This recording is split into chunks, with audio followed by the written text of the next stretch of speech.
Mon père se tenait sur mon porche, la main tendue, et dit « Donnez-nous les clés de la maison. Nous la vendons pour payer le mariage de votre sœur. » Maman rit. Nous nous sommes portés garant, donc elle est aussi à nous, chérie. L'agent de la compagnie de titres derrière s'éclaircit la gorge. En fait, madame, les registres de propriété indiquent. Laissez-moi revenir 3 heures plus tôt, lorsque rien de tout cela ne semblait possible.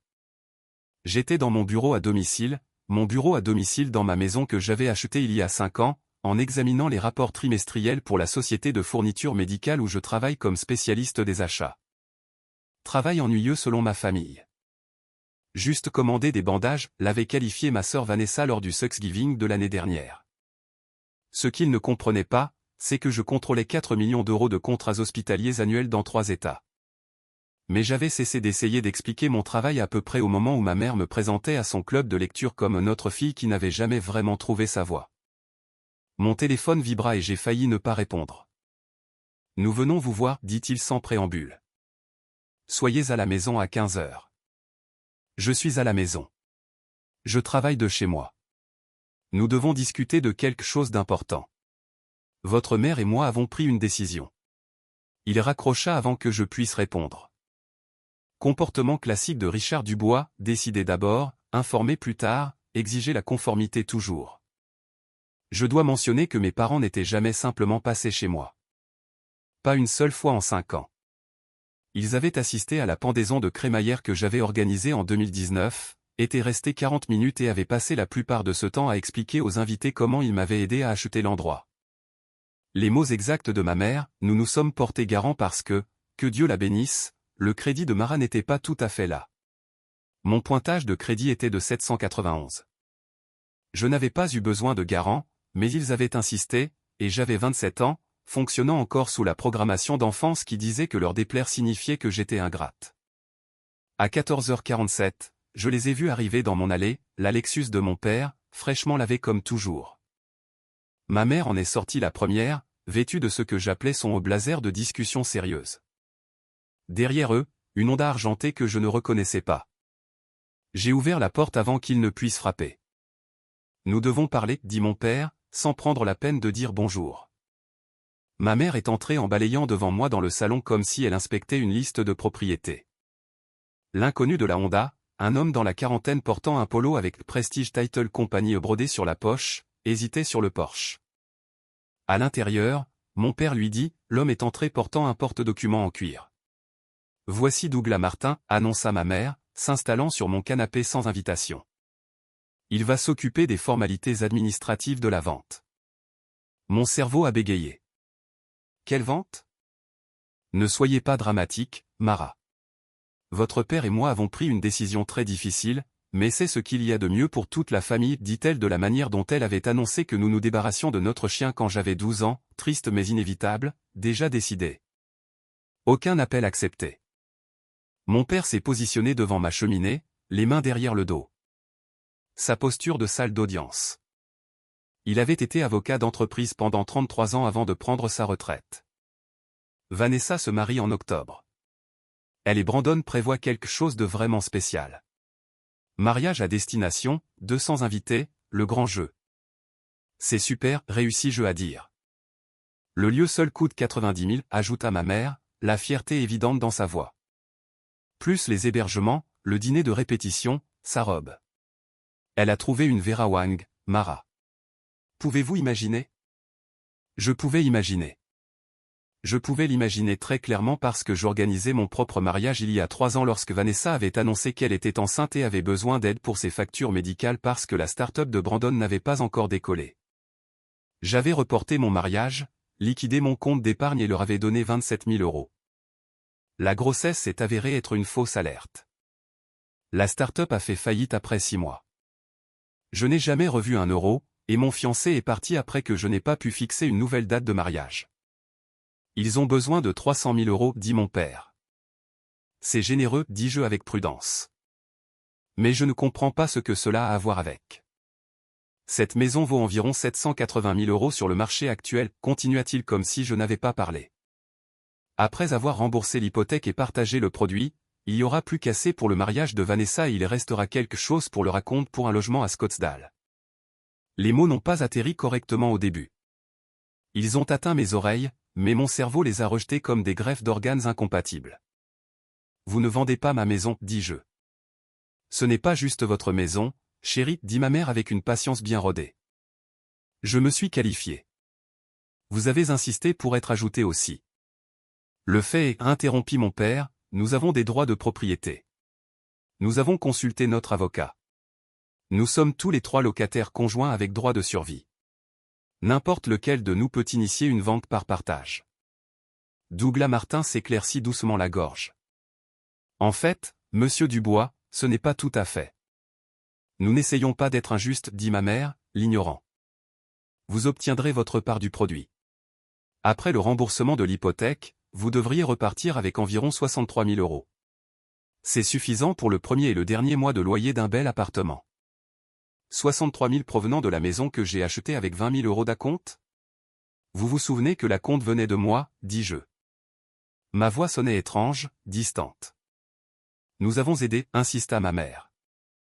Nous étions là à la clôture. Nous vous avons guidé tout au long du processus. Sans nous, vous n'auriez jamais su comment tout gérer. J'ai 32 ans. J'ai acheté du matériel médical valant des millions d'euros. Ceci est différent de commander des fournitures. Mara, mon père vérifia sa montre. Nous avons besoin de votre signature sur ces documents. Douglas a tout préparé. Nous mettons la maison en vente lundi. Non. Le mot est sorti plus fort que je ne l'avais prévu. Ma mère cligna des yeux. L'expression de mon père devint froide. Je suis désolé, dit-il. Vous ne vendez pas ma maison. Je me fiche de ce que vous pensez avoir le droit de faire. C'est ma maison. Je l'ai achetée. J'ai payé l'hypothèque pendant 5 ans. Nous avons payé notre part, claqua ma mère. Chaque mois, nous avons envoyé notre partie due. Vous n'avez jamais envoyé un seul paiement. J'ai sorti mon téléphone, ouvert mon application bancaire, tourné l'écran vers eux. Chaque paiement hypothécaire provient de mon compte. Les 60 paiements, 3 500 € par mois. J'ai 5 ans d'extrait de compte. Le visage de mon père devint rouge. Nous avons fourni l'acompte. Non, vous ne l'avez pas fait. J'ai marché jusqu'à mon bureau à domicile, ouvert mon classeur, sorti un dossier que j'avais intitulé « Achat de maison 2019 ». Mes mains étaient fermes. Des années à traiter avec des administrateurs d'hôpitaux qui essayaient de contester des factures m'avaient appris à tout documenter. Voici l'état de règlement HUD1 de notre clôture, dis-je, retournant dans le salon. L'acompte était de 20 000 €. Il provient de mon compte d'épargne. Voici le relevé bancaire montrant le retrait. Voici le reçu du chèque de banque. Voici la ventilation montrant exactement d'où venait cet argent, 6 ans d'épargne de 30% de chaque chèque de paie, l'intégralité du contenu de mon 401K de mon emploi précédent, et la prime de signature de 13 500 € que j'ai reçue lorsque j'ai commencé chez MedSource Supply. J'ai étalé les documents sur ma table basse comme des pièces à conviction. Nous avons aidé avec les frais de clôture, tenta ma mère. Les frais de clôture étaient de 12 800 €. J'ai payé 11 000 €. Vous avez contribué 200 € pour l'inspection et l'évaluation comme cadeau de pendaison de crémaillère. Vous m'avez dit que c'était un cadeau. J'ai la carte que vous avez écrite à notre fille pour son premier achat de maison, avec amour toujours. Dois-je la sortir aussi? Douglas Martin regardait les documents avec un intérêt croissant. Il avait posé son porte-document. Monsieur et Madame Dubois, dit-il doucement. Nous sommes sur l'acte, dit mon père. Nos noms sont là avec le sien. Laissez-moi vérifier quelque chose. Douglas sortit son téléphone et tapa rapidement. Son expression changea. Monsieur Dubois, lorsque vous avez contacté notre bureau la semaine dernière, vous avez dit que vous étiez locataire conjoint avec votre fille. Mais selon les registres du comté que je consulte maintenant, la titularisation est... Oh. Oh non. Quoi, exigea ma mère. Le silence qui suivit avait du poids. De la texture. Ce n'est pas possible, dit mon père. Sa voix avait changé. L'autorité de salle d'audience s'était fissurée. Je regarde le document officiellement enregistré en ce moment même, dit Douglas. Il avait l'air mal à l'aise, très mal à l'aise. Je m'excuse, monsieur et madame Dubois. Lorsque vous êtes venu à notre bureau, vous avez indiqué que vous vendiez une propriété que vous possédiez conjointement. Si j'avais consulté d'abord le rapport de titre, ce que j'aurais absolument dû faire, nous ne serions pas dans cette situation. C'est mon erreur. Il doit y avoir une erreur dans les registres, dit ma mère. Nous avons signé tant de papiers. Nous avons certainement été faits propriétaires. Vous avez signé en tant que garant. Vous avez garanti le prêt, ce qui signifie que si Mara faisait défaut, vous seriez responsable de la dette. Mais vous n'avez aucun droit de propriété. Vous ne pouvez pas vendre cette propriété. Vous ne pouvez même pas la refinancer sans son consentement. Il se tourna vers moi. Mademoiselle Dubois, je m'excuse pour cette confusion. Vos parents n'ont aucune compétence légale pour initier une vente. J'aurais dû me sentir vengée, triomphante. Au lieu de cela, je sentis quelque chose de plus froid s'installer dans ma poitrine. Pourquoi pensiez-vous que vous possédiez ma maison, leur demandai-je. Nous étions sur les papiers, dit mon père. Mais la certitude avait disparu de sa voix. Vous nous avez dit que nous étions copropriétaires, ajouta ma mère. À la clôture, vous avez dit que nous l'achetions tous ensemble. Je n'ai jamais dit ça. Vous avez insisté pour signer des papiers pour protéger votre investissement. Je vous ai dit que je n'avais pas besoin de votre aide. Vous avez dit que vous n'alliez pas me laisser faire une erreur aussi importante sans surveillance familiale. Le visage de ma mère était devenu pâle. Mon père fixa les documents sur ma table basse. Nous devrions partir, dit-il finalement. Et le mariage de Vanessa, lui demanda ma mère. Nous trouverons une solution. Mais vous lui avez promis. J'ai dit, nous trouverons une solution, Linda. Douglas Martin se dépêcha de se diriger vers la porte. Il a pratiquement couru vers sa voiture. Encore une fois, je m'excuse pour la confusion. Mademoiselle Dubois, vous n'entendrez plus parler de notre bureau concernant cette affaire. Ils se dirigèrent vers la porte, tous les trois. Mais des années de mots avalés et de griefs lissés s'étaient cristallisés en quelque chose de tranchant dans ma gorge. Combien avez-vous donné à Vanessa au fil des ans, demandai-je. Ils s'arrêtèrent, se tournèrent. Quoi, dit mon père. Estimation totale approximative. Ce n'est pas pertinent. Faites-moi plaisir. La mâchoire de mon père se serra. Nous aidons tous nos enfants quand ils en ont besoin. Elle avait besoin d'une voiture après l'université. Vous lui avez acheté une BMW, 34 000 €. Elle avait besoin d'aide pour son loyer quand elle se cherchait à Los Angeles. Vous lui avez envoyé 2 000 € par mois pendant 2 ans. Ça fait 48 000 €. Elle avait besoin d'argent pour la start-up de Brandon. Vous leur avez donné 75 000 €. Elle avait besoin d'aide pour ses dettes de carte de crédit le Noël dernier. 22 000 €. Elle avait besoin. Nous ne comptons pas les scores dans cette famille, m'interrompit ma mère. Vous lui avez donné 183 000 €, dis-je. Cela ne compte pas les petites sommes, cadeaux d'anniversaire, prêts d'urgence, son assurance auto. Vous payez toujours son forfait téléphonique. Elle a eu plus de mal à trouver sa voie. Mon père dit, tu as toujours été plus stable. Combien m'as-tu donné? Silence. Les 200 € pour les frais de clôture de la maison, dis-je. C'est tout. En 14 ans depuis que j'ai obtenu mon diplôme universitaire, vous m'avez donné 200 €. Vous avez donné à Vanessa 183 000 €. Et aujourd'hui, vous êtes venu ici pour prendre ma maison pour lui en donner plus. Ce n'est pas comme ça, dit ma mère. Mais sa voix n'avait aucune conviction. Comment est-ce que c'est? Vous n'avez pas besoin de notre aide. Vous n'avez jamais eu besoin de nous. Les yeux de ma mère étaient maintenant humides. Vanessa a besoin de conseils, de soutien, quelqu'un pour croire en elle. Vous avez toujours réussi seul sans nous. La vérité de cela gisait entre nous comme une chose vivante. Vous êtes fâché contre moi, dis-je lentement, parce que je n'ai pas eu besoin de vous. Ne soyez pas ridicule. Vous êtes fâché que j'ai trouvé des solutions, que je n'ai pas eu besoin d'être secouru, alors vous avez décidé que je ne méritais pas d'aide. Et plus que cela, vous avez décidé que tout ce que j'ai construit par moi-même était en fait en partie à vous, parce que me voir réussir sans vous signifiait que vous n'étiez pas nécessaire. Mara, commença mon père. Sortez de ma maison. Nous sommes toujours vos parents, dit ma mère. Vous avez essayé de me rendre sans abri pour financer la fête de Vanessa. C'est fini. Vous ne pouvez pas penser ça, murmura-t-elle. J'ai tout documenté, dis-je. Chaque euro que j'ai payé. Chaque fois que vous avez revendiqué le crédit de mes réalisations, chaque fois que vous avez dit aux gens que vous m'aviez aidé à acheter cette maison, chaque fois que vous avez diminué ma carrière pour faire en sorte que Vanessa se sente mieux concernant son chômage. Tout cela.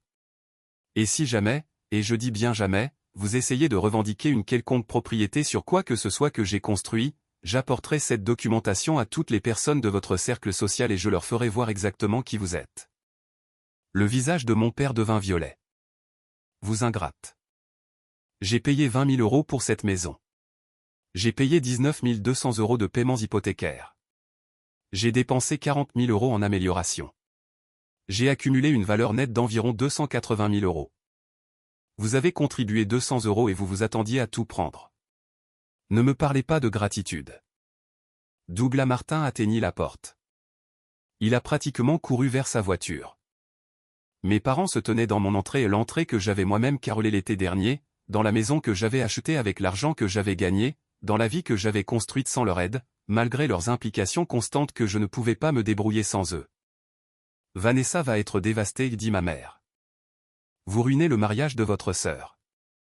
Vanessa a 30 ans.